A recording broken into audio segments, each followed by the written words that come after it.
Hello everyone, आइए start करते हैं। अभ्यास प्रणाली 5.3 एक्सरसाइज 5.3 जो चल रही class 10th math new NCERT, जिसकी हमारा क्वेश्चन नंबर आ गया 16।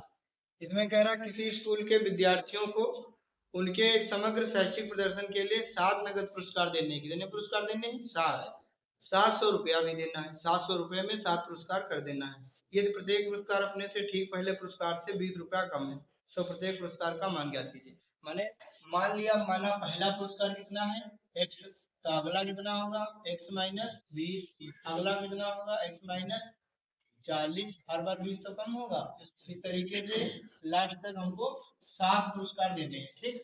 और कितना टोटल रुपया देना है 700। यानी यहाँ पे a बराबर कितना है x, प्रथम पद कितना है x, और यहाँ पे डिफरेंस कितना है, कॉमन डिफरेंस x माइनस 20 और माइनस x, तो ये कट जाएगा।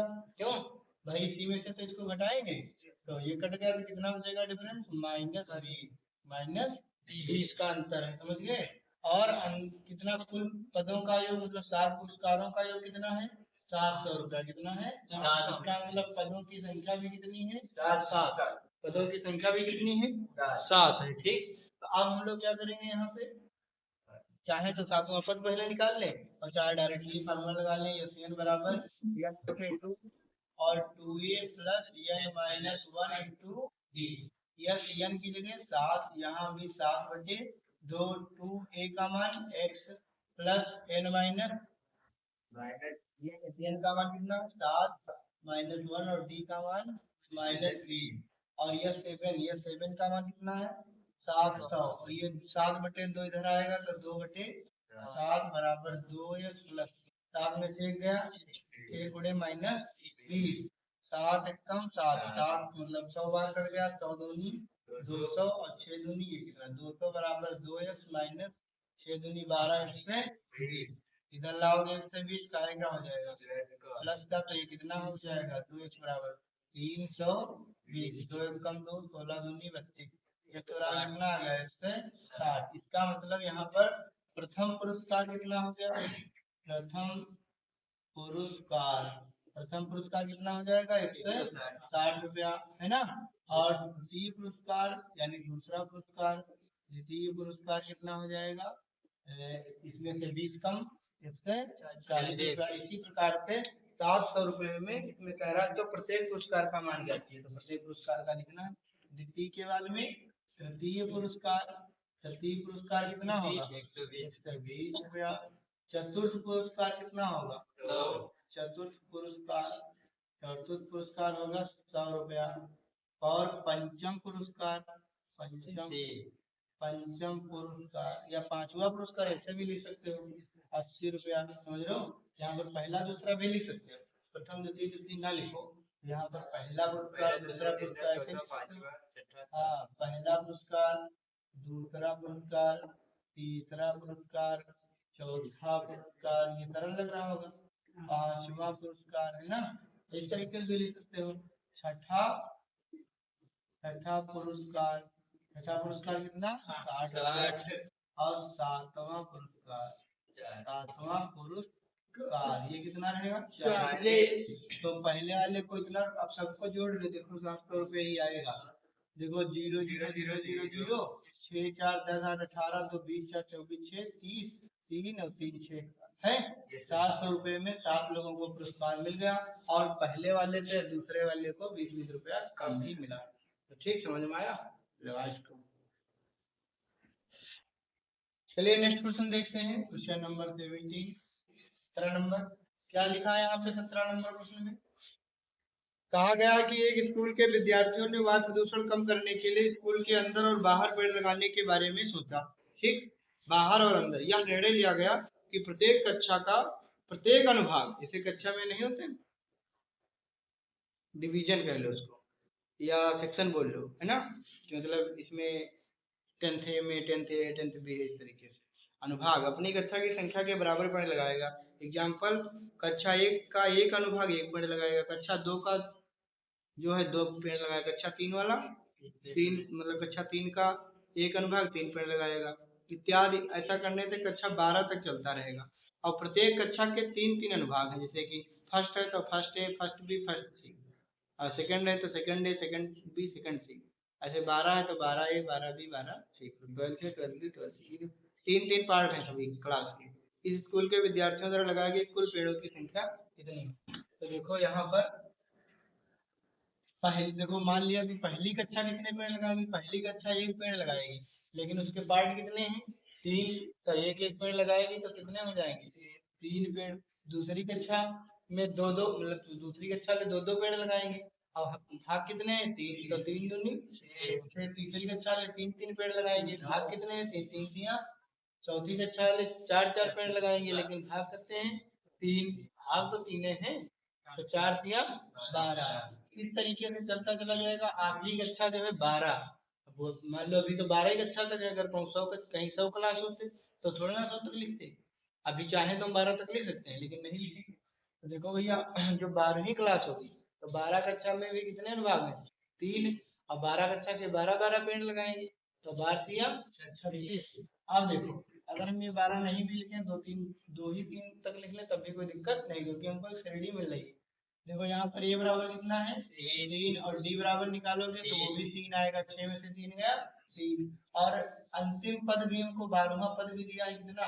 36, क्योंकि 12 क्लास है टोटल, तो 12वां पद तो यन बराबर भी हमको पता चल गया कितना होगा? 12 ही होगा। ठीक। और हमसे पूछ रहा है कि 12 कक्षा के विद्यार्थी लगेंगे तो पेड़ कितने टोटल लग जाएंगे? तो कुल पेड़ हमको निकालना है यहाँ पर। तो हम लोग कौन सा फॉर्मूला लगाएंगे? यस एन बराबर एन बटे 2 और ए प्लस ए एन। अंतिम पद दिया तो यही वाला लगा लेंगे। तो यहाँ पर यस एन की जगह कितना? 12। यहाँ 12 बटे 2, ए का मान 3, ए एन का मान मतलब 36, लास्ट वाला पद। तो 2 6 12, 6 गुणे 36 3 कितना होगा? 6 9 54, 5 6 18 5 23। तो यहाँ पर हम लिख सकते हैं कि 12 मतलब 1 से 12 तक के छात्रों के द्वारा लगाए गए कुल पेड़ों की संख्या कितनी होगी? कुल पेड़ों की संख्या 234 होगी। ठीक। आइए नेक्स्ट क्वेश्चन देखते हैं। 17 के बाद में, चलो इसको नोट कर लो तो ठीक। कितना बड़ा सवाल है। चलिए क्वेश्चन नंबर 18 देखते हैं। यहाँ पर 18 नंबर क्या है? प्रश्न नंबर 18 कह रहा है केंद्र ए से प्रारंभ करते हुए बारी बारी से केंद्रों ए और बी को लेते हुए त्रिज्याओं 0.5 सेंटीमीटर, 1 सेंटीमीटर, 1.5 सेंटीमीटर, 2 सेंटीमीटर वाले उत्तरोत्तर अर्धवृत्तों को खींचकर एक सर्पिल बनाया गया है, जैसा कि आकृति में दिखाया गया है। 13 क्रमागत अर्धवृत्तों से बनी सर्पिल की कुल लंबाई क्या होगी? पाई का मान 22/7 लेना है। देखो पहले चित्र पर ध्यान दो। चित्र क्या बना है? इस तरीके से एक लाइन खींची गई और इसमें सर्पिल बनाए गए। जैसे एक बार ए को केंद्र लिया गया है, इतना खींच लिया गया, फिर बी को लिया गया, इतना खींच लिया गया, फिर सी को लिया गया। मतलब इस तरीके से ऐसे ऐसे करते करते बना है। ठीक। डॉट डॉट डॉट डॉट ऐसे गया। अब इसमें क्या है? एक बार ए को केंद्र माना गया, एक बार बी को। ये हो गया देखो आधा वृत्त L1, और फिर ये वाला आधा वृत्त हो गया L2, फिर ये वाला आधा हो गया L3, इसी प्रकार L, और इसी प्रकार से मतलब हर बार तो बढ़ता रहेगा ना। तो देखो भैया R1 R2 त्रिज्या दी गई है, त्रिज्या दी गई 0.5 सेंटीमीटर, 1 सेंटीमीटर, मतलब हर बार बढ़ जाएगा। ये वाली 0.5 सेंटीमीटर त्रिज्या से बनाया गया, तो ये 1 सेंटीमीटर से, ये 1.5 सेंटीमीटर से, ये 2 सेंटीमीटर से। समझ गए ना? त्रिज्या लेकर के और एक अर्धवृत्त देखो। तो यहाँ भाई त्रिज्या कितनी दी है? R1 बराबर दिया है 0.5 सेंटीमीटर, R2 बराबर कितना दिया गया है? 1 सेंटीमीटर, R3 बराबर कितना दिया गया है? 1.5 सेंटीमीटर, R4 कितना दिया गया है? 2.0 सेंटीमीटर। इस तरीके से त्रिज्या दी गई हमको लगातार। और हमें क्या निकालना है? आधा वृत्त। देखो पूरे वृत्त का परिमाप या परिधि क्या होती है? 2 पाई r। और आधे वृत्त का कितना होगा? पाई r। क्या होगा? पाई r। तो अगर हमको निकालना है अर्धवृत्तों की लंबाइयां, ठीक, अर्धवृत्तों की लंबाइयां, तो अर्धवृत्तों की लंबाइयां भाई क्या होगी? जैसे L1 बराबर क्या होगा? पाई R1, क्यों? L2 बराबर क्या होगा? पाई R2, L3 बराबर क्या होगा? पाई R3। तो जैसे पाई R1 का मान कितना है? 0.5, तो इसको हम लिख सकते हैं 0.5 पाई, क्या लिखेंगे? अगला क्या है 1 सेंटीमीटर, तो 1.0 पाई, फिर कितना 1.5 पाई, इसी प्रकार 2 पाई, 3 पाई। तो एक श्रेणी मिलेगी, क्या मिलेगी? श्रेणी, एपी की श्रेणी मिलेगी हमको। क्या मिलेगी श्रेणी? तो यहाँ मिलेगा 0.5 पाई, 1.0 पाई, 1.5 पाई, इस तरीके से एक श्रेणी हमको मिल जाएगी। तो ए बराबर कितना? 0.5 पाई, 0.5 पाई को हम लोग लिख सकते हैं आधा पाई। क्यों? देखो ये बराबर क्या लिख सकते हैं 0.5 पाई, और इसको दशमलव हटाए 0 बढ़ाए तो 5 दूनी यानी पाई बटे 2। ए का मान कितना आ गया? पाई बटे 2। और डी बराबर कितना आ जाएगा? देखो 1.0 में से घटाएंगे 0.5 पाई तो कितना आ जाएगा? यहाँ भी आएगा 0.5 पाई, यानी यहाँ डिफरेंस भी आ जाएगा पाई बटे 2, मतलब आधा पाई। ठीक, ये भी उतना है, ये भी पाई बटे 2 और डी भी पाई बटे 2। हमको कितने 13 इस तरीके की 13 लंबाई लेना है। कह रहा क्रमागत 13 अर्धवृत्तों की हमको कुल लंबाई निकालना है। तो 13 का मतलब पदों की संख्या 13 हो गया, पदों की संख्या कितना हो गया? 13 हो गया।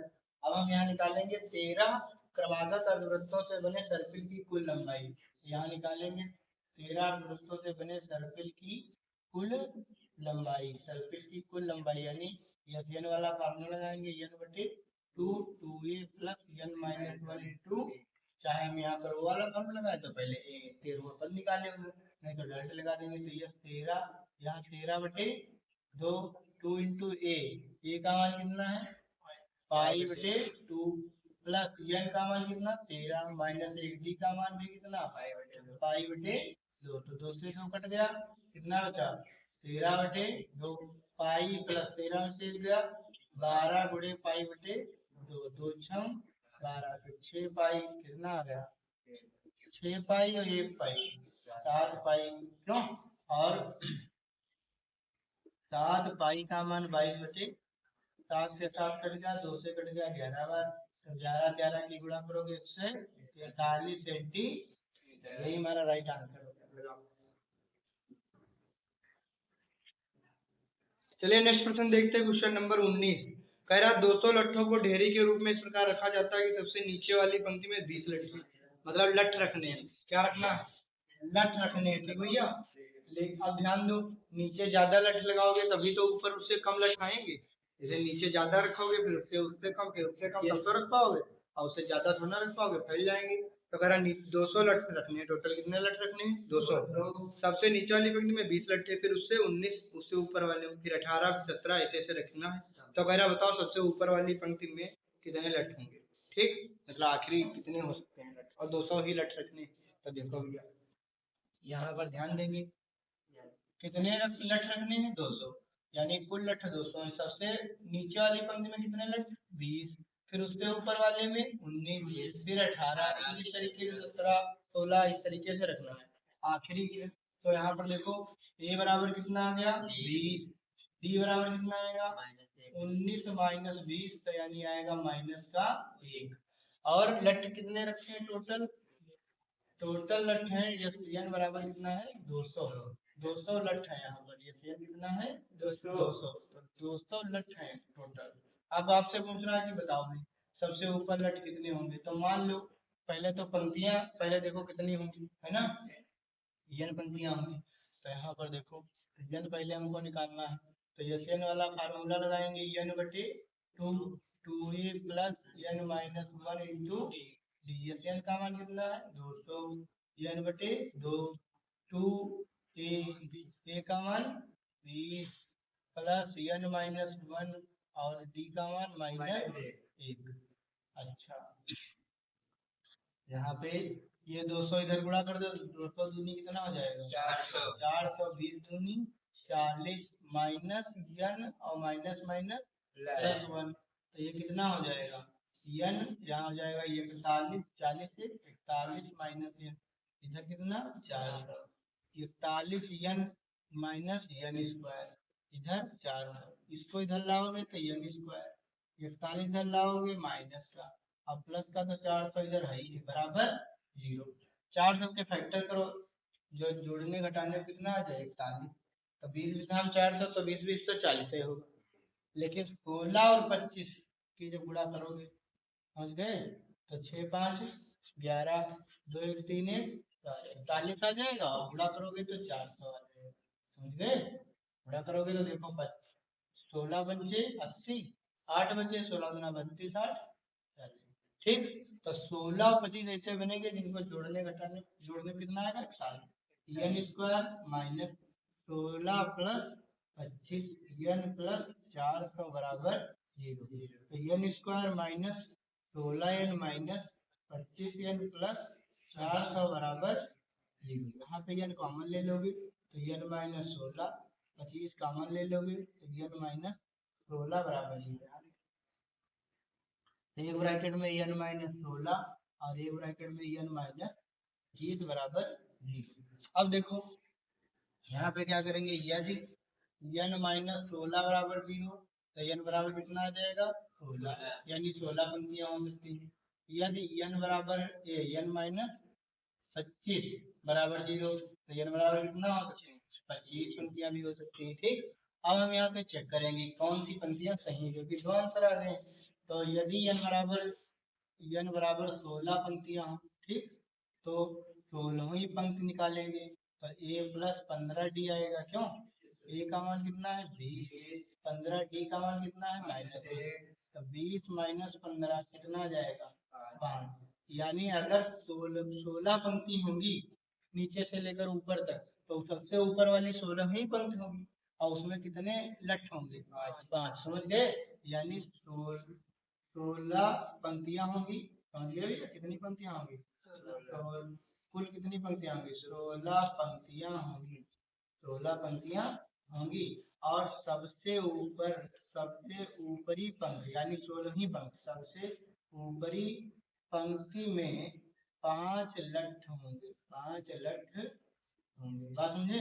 अगर मैं इसको चेक करूं 25 वाली को यदि एन बराबर कितना तो 25वीं पंक्ति भाई सबसे ऊपर वाली हो तो 25 का मतलब ए प्लस 24 डी और ए का मान कितना है 20 और 24 डी का मान कितना है -1 तो 20 माइनस 24 तो कितना आएगा -4। अब बताओ क्या -4 लट हो सकते हैं सबसे ऊपर? माइनस मतलब कुछ और नहीं -4 लट कैसे हो सकते हैं? एक हो सकता था है ना।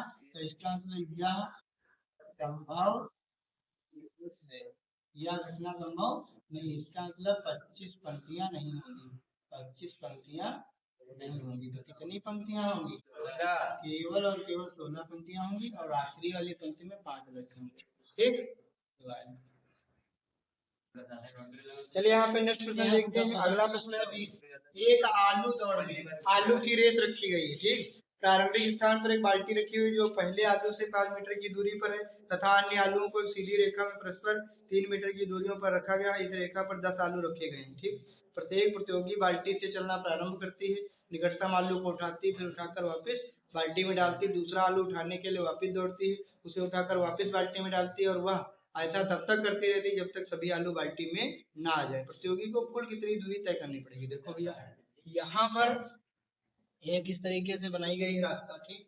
यहाँ पे रखी गई बाल्टी क्या रखी गई है और इसमें रखे गए हैं आलू क्या रखे गए हैं। ये 5 मीटर पर है फिर ये है 3 मीटर पर। ठीक। ये 5 मीटर दूरी है यहाँ तक फिर ये 3-3 मीटर पर फिर हर आलू 3-3 मीटर की दूरी पर रखे हैं। ठीक। और यहाँ पर जो है लड़की जो दौड़ दौड़ करके इसमें आलू डाल रही है। ठीक।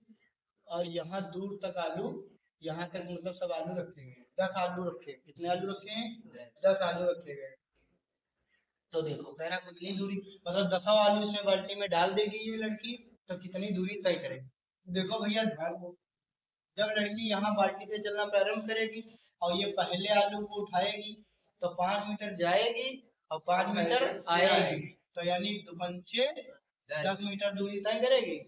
एक ये भी बनेगी श्रेणी देखना। फिर जब दूसरे आलू को उठाएगी तो 3 मीटर दूरी पर है तो 5 3 8 मीटर आएगी और 8 मीटर और कितना हो जाएगा 16 मीटर। फिर अगला उठाएगी तो 3 3 6 5 11 आएगी 11 जाएगी 22 मीटर।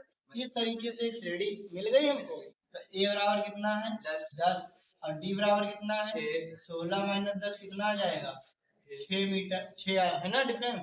और हमको कितने आलू उठाने हैं आलूओं की संख्या 10 आलू उठाने कितने आलू उठाने 10 आलू उठाने। अब हमको 10 आलू उठाने में तय दूरी 10 आलूओं को उठाने में तय दूरी लड़के द्वारा तय दूरी तो यस n बराबर n बटे 2 2a plus n minus 1 into D. Yes n की जगह कितना 10 यहाँ 10 बटे 2 2 a का मान 10 यहाँ 10 माइनस 1 इंटू डी का मान कितना 6 तो 5 6 10 तो यहाँ कितना आ गया 5 2 दहम 20 10 में से 1 गया 9 9 छाक 54 9 छाक कितना 54 20 कितना 74 74 की 5 चक्को 20 5 से 35 2 277 मीटर। ठीक इसी के साथ ये अभ्यास समाप्त हुई। मिलते हैं आप सभी से नेक्स्ट वीडियो में। तब तक के लिए आप सब लोग पढ़ते रहिए स्वस्थ रहिए मस्त रहिए। धन्यवाद। वीडियो देखने के लिए आप सभी का दिन शुभ।